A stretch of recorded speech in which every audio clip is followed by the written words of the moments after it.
L'économie avec vous, Emmanuel Dutheil, et ce matin, donc, on s'intéresse à une nouvelle réforme pour le livret A. Oui, alors ce n'est pas pour tout de suite, pas trop d'impatience, Pierre. Cette réforme, c'est pour le 1er février 2020, vous l'avez peut-être oublié. Le gouvernement a décidé il y a quelques mois de bloquer pendant 2 ans le taux à 0,75%. Cette décision, c'était un geste pour les bailleurs sociaux. On l'oublie souvent, mais les sommes déposées sur le livret A servent à financer le logement social en contrepartie de la baisse des APL et tous les efforts demandés aujourd'hui aux bailleurs.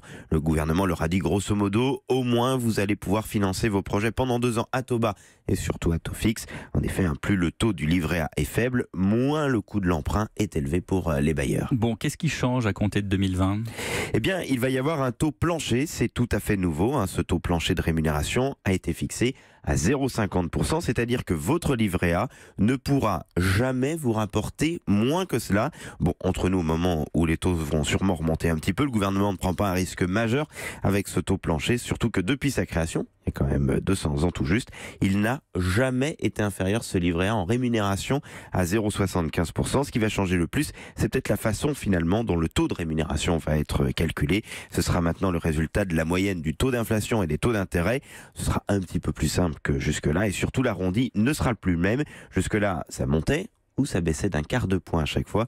Et bien là maintenant l'arrondi se fera au 10e près, c'est-à-dire qu'il pourra être de 0,85 ou de 0,75 du côté de la rémunération de notre livret A. Après la vraie révolution, ce serait si les politiques arrêtaient quand même un tout petit peu de se mêler de la fixation du taux du livret A ces dernières années. En raison des taux d'intérêt très faibles, voire négatifs, le livret A aurait dû être encore moins élevé que ce qu'il est aujourd'hui. Mais les derniers gouvernements ont eu un petit peu peur de l'effet sur les épargnants. Donc moi j'ai un livret A. Mais j'imagine qu'on est encore beaucoup, mais tant que ça.